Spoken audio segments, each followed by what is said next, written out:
फ्रान्सेली प्रतिनिधि सभाका सदस्यहरूद्वारा प्रधानमन्त्री शेरबहादुर देउवासँग शिष्टाचार भेटवार्ता। राष्ट्रिय प्रसारण नियमावली पवित्र उद्देश्यका साथ ल्याएको सञ्चार मन्त्री ज्ञानेन्द्र बहादुर कार्कीको भनाई।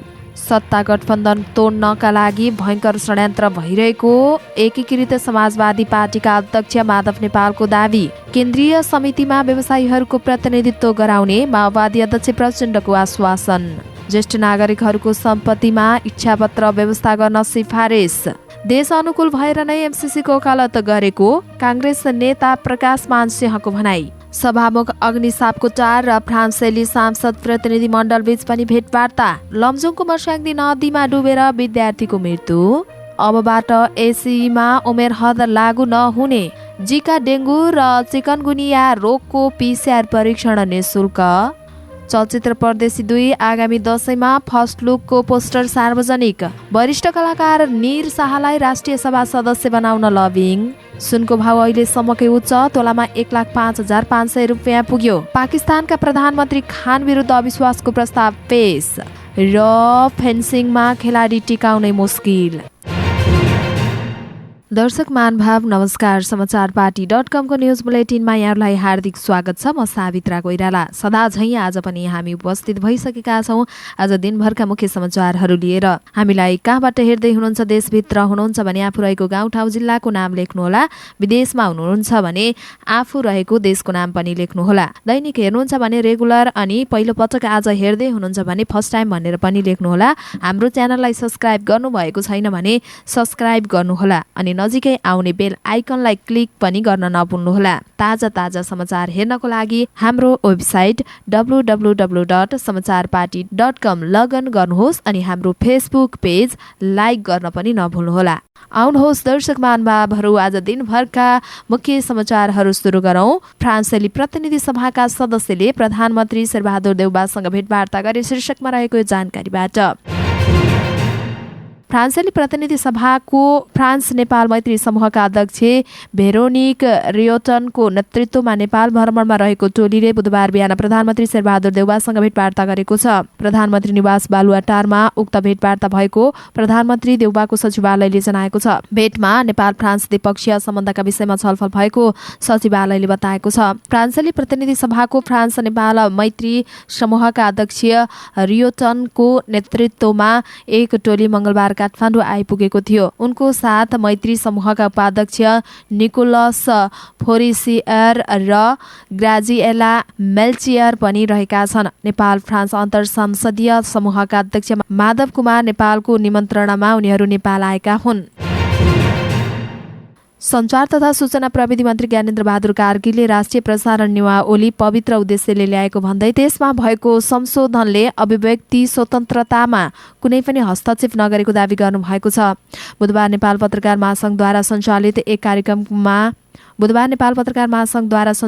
कार्यक्रममा मन्त्री कार्कीले नियमावलीमा भएको संशोधनले अभिव्यक्ति स्वतन्त्रतामा हस्तक्षेप नगरेको भन्दै अभिव्यक्ति स्वतन्त्रतामाथि अंकुश लगाउने उद्देश्य नगरेको बताउनुभयो। राष्ट्रिय प्रसारण नियमावलीमा भएको संशोधनले अभिव्यक्ति स्वतन्त्रतामा कुनै पनि हस्तक्षेप गरेको छैन। उहाँले भन्नुभयो, यो उद्देश्यले ल्याएको पनि होइन।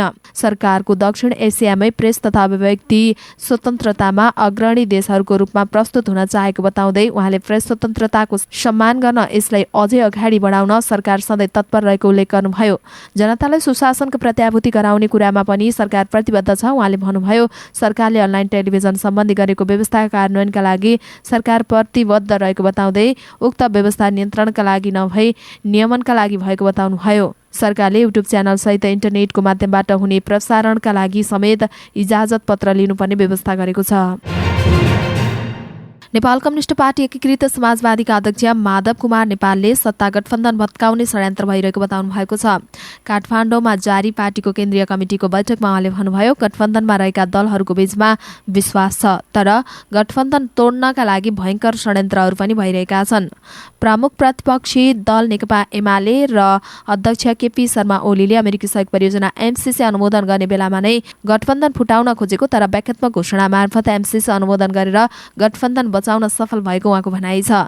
एमसीसीका नाममा गठबन्धन तोड्ने प्रयास भएको थियो। सुरुमा एमसीसी संसदमा लैजाने केपी ओली नै हो, अहिले निशर्त समर्थन गर्ने पनि ओली नै हो, अध्यक्ष नेपालले भन्नुभयो। अध्यक्ष नेपालले एमसीसीमा व्याख्यात्मक घोषणा भएकाले पार्टीले उठाउँदै आएको एजेन्डा सम्बोधन भएको रूपमा समेत बुझ्न सकिने र नेता कार्यकर्तालाई उक्त कुरा बुझ्न आग्रह गर्नुभयो। एमसीसीका विषयमा पार्टीले निर्णय गरिसकेको छ, पार्टीको निर्णय सबैले मान्नुपर्छ उहाँले भन्नुभयो।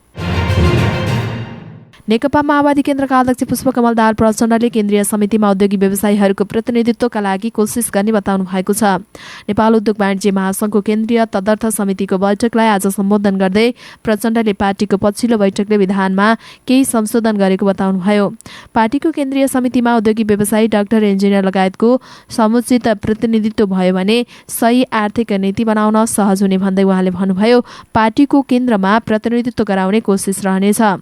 केन्द्रीय समितिमा प्रतिनिधित्व नगराउने आफूहरूको कमजोरी रहेको बताउँदै उहाँले अगाडि भन्नुभयो, तपाईहरूले पनि कम दुःख दिनुभएको छैन, हामी सबै उस्तै उस्तै छौँ। अब तपाईहरूको पनि आपसमा एकीकृत हुने, अस्वस्थ प्रतिस्पर्धाबाट उन्मुक्तितिर लैजाने, गुटबन्धलाई परास्त पार्ने भूमिका बढेर आउनुपर्छ उहाँले भन्नुभयो।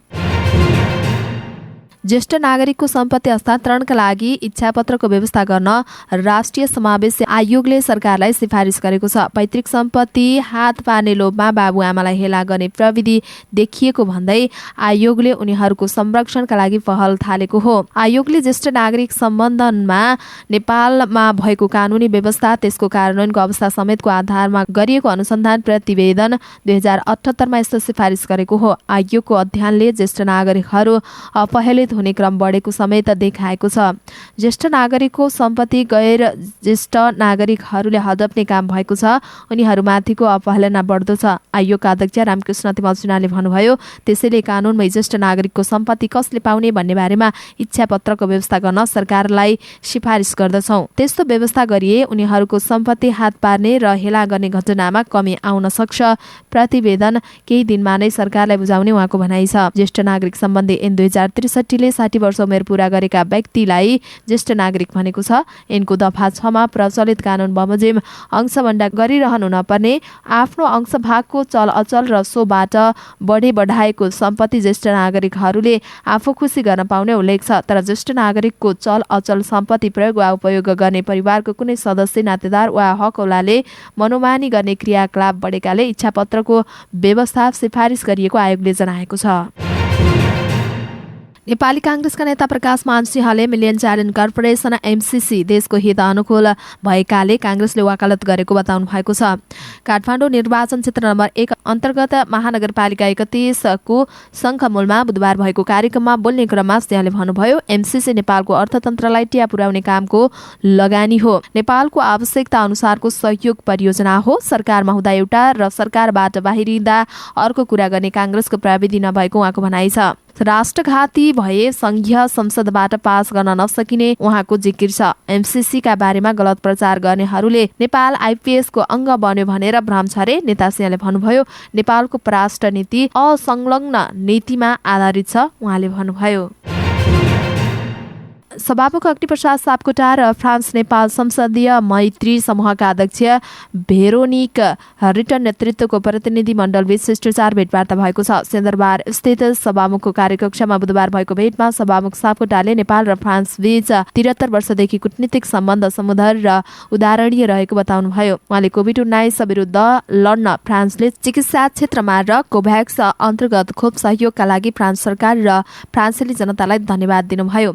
सभामुख सापकोटाले नेपालको आर्थिक र सामाजिक विकासमा फ्रान्सको सहयोगका लागि आभार व्यक्त गर्दै कोभिड पछिको आर्थिक पुनरुत्थानमा सहयोग रहने विश्वास व्यक्त समेत गरेको उहाँको सचिवालयले जनाएको छ। सभामुख सापकोटाले नेपाल र फ्रान्स बीच पर्यटन, कृषि र व्यापारको क्षेत्रमा थप सहकारी सम्भावना रहेको चर्चा समेत गर्नुभएको थियो।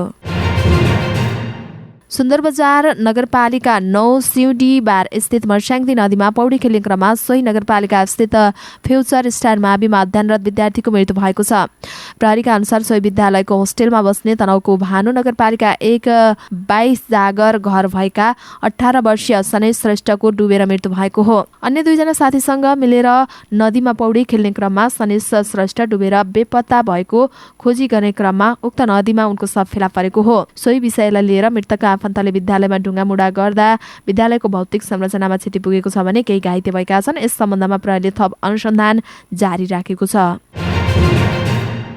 यो वर्षदेखि माध्यमिक शिक्षा परीक्षा एसईमा सहभागी परीक्षार्थीको लागि उमेर हद नलाग्ने भएको छ। अहिलेसम्म 14 वर्ष उमेर पुगेका भएकाले मात्रै एसई दिन पाउने प्रावधान रहेको थियो।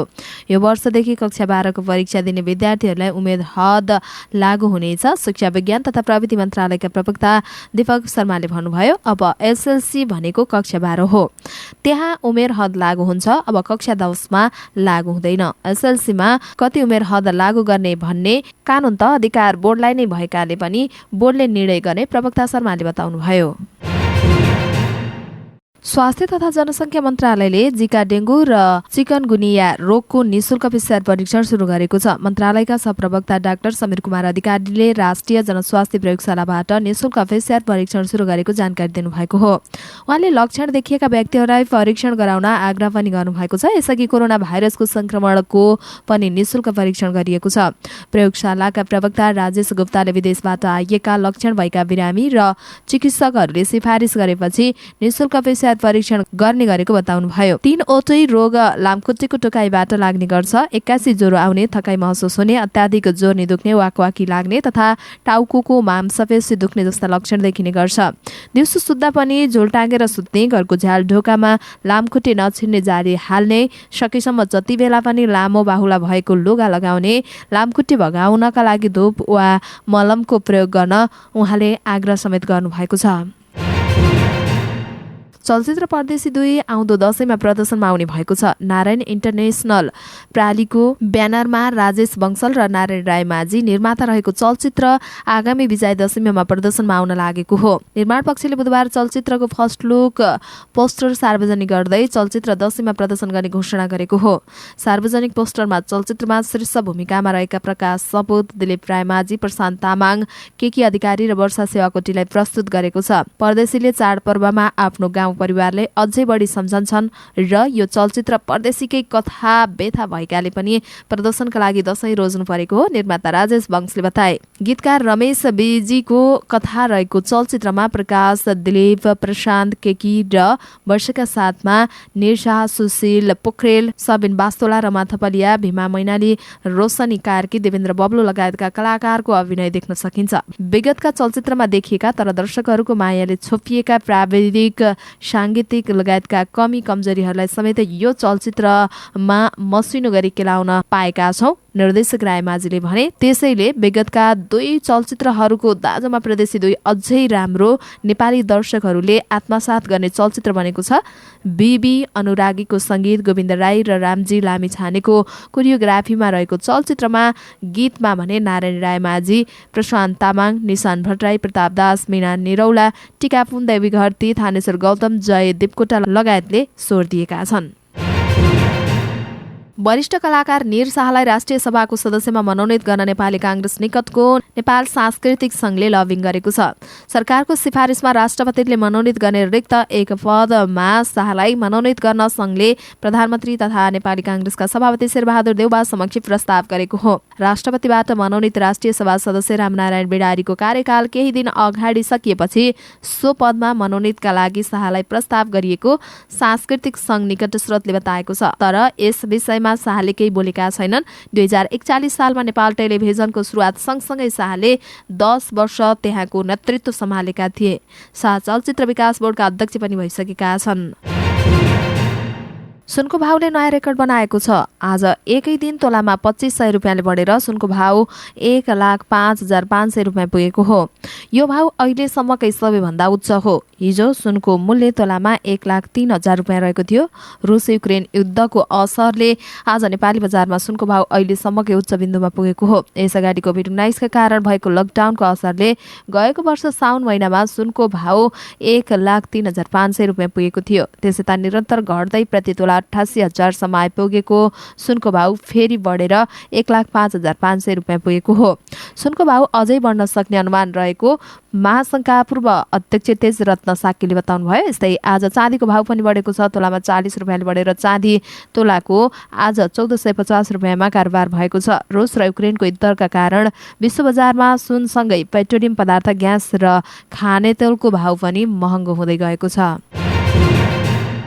पाकिस्तानका प्रधानमन्त्री इमरान खान विरुद्ध अविश्वासको प्रस्ताव पेश भएको छ। विपक्षी दलको गठबन्धन पाकिस्तान डेमोक्रेटिक मुभमेन्ट PDMले प्रधानमन्त्री खान विरुद्ध अविश्वासको प्रस्ताव पेश गरेको BBC हिन्दीले जनाएको छ। विपक्षी दलहरूले उच्च महँगीलाई प्रमुख मुद्दा बनाएर सरकार विरुद्ध अविश्वासको प्रस्ताव ल्याएका हुन्। पाकिस्तानको संविधान अनुसार अविश्वासको प्रस्ताव पारित गर्न संसदमा साधारण बहुमत भए पुग्छ। पाकिस्तानको संसदमा 342 सदस्य छन्। यसअनुसार अविश्वासको प्रस्ताव पारित गर्ने पक्षमा 172 भोट भए पुग्छ। प्रधानमन्त्री खानको पार्टी PTIसँग संसदमा 155 सिट रहेको छ। उहाँको सरकार गठबन्धनका सहयोगी दलको समर्थनमा चलिरहेको छ। खान नेतृत्वको सरकारलाई पाकिस्तान मुस्लिम लीग कायद आजम PMLQ र मुत्ताहिदा कौमी मुभमेन्टको समर्थन रहेको छ। तर यी पार्टीका शीर्ष नेताहरूले सरकारको सार्वजनिक रूपमा आलोचना गर्दै आएका छन्। ग्रिसको एथेन्स सहरमा सन् 1896 मा भएको पहिलो ओलम्पिकमा समावेश गरिएका 9 खेलमध्ये एक थियो फेन्सिङ। यस अर्थमा फेन्सिङलाई ओलम्पिककै सबैभन्दा पुरानो खेलभन्दा फरक पर्दैन। तर नेपालमा भने फेन्सिङ आफ्नो पहिचान स्थापित गर्न सङ्घर्षरत छ। मार्शल आर्टको एउटा विधा भनिएको फेन्सिङ न देशव्यापी रूपमा फैलन नै सकेको छ, न त सरकारवालाहरूले ध्यान तान्न नै सकेका छन्। राष्ट्रिय प्रतियोगिता नै अहिलेसम्म जम्मा 5 वटा भएका छन्। काठमाडौँमा अहिले वीर गणेशमान सिंह स्मृति राष्ट्रिय फेन्सिङ प्रतियोगिता भइरहेको छ, जसमा राष्ट्रिय च्याम्पियनसिपको मान्यता दिएको छ। सन् 2009 मा फेन्सिङ सङ्घ स्थापना भएर 2015 मा ओलम्पिक मान्यता पाएता निजी क्षेत्रबाट आयोजित यो पहिलो राष्ट्रिय प्रतियोगिता हो। 7औं राष्ट्रिय खेलकुद 2073 मा यो खेललाई पहिलो पटक समावेश गरिएको थियो। फेन्सिङको नेपाली टोलीले 2014 को इन्चोन एसियाली खेलकुद र 2018 को जाकार्ता एसियाली खेलकुददेखि 13औं दक्षिण एसियाली खेलकुदमा नेपालले सहभागिता जनाएको छ। विश्व फेन्सिङ महासंघ अन्तर्गतको विश्व च्याम्पियनसिप, एसियाली च्याम्पियनसिप र दक्षिण एसियाली च्याम्पियनसिपमा पनि नेपालको नियमित सहभागिता रहेको छ। वर्षको एउटा राष्ट्रिय प्रतियोगिता र नियमित अन्तर्राष्ट्रिय सहभागिताका बावजुद नेपालमा फेन्सिङ खेलले आफूलाई मूलभूत विधाको रूपमा स्थापित गर्न भने सकेको छैन। हवस् त दर्शक महानुभावहरू, आज दिनभरका मुख्य समाचारहरू यति नै। हामीले प्रस्तुत गरेका समाचारहरूप्रति तपाईँको धारणा के छ? आफ्नो धारणा तल कमेन्ट बक्समा कमेन्ट गर्न नभुल्नुहोला। पलपलको न्युज अपडेटका साथ हाम्रो भेट हुने नै छ। तपाईँ समाचारपाटी.com हेर्दै गर्नुहोला। नमस्कार।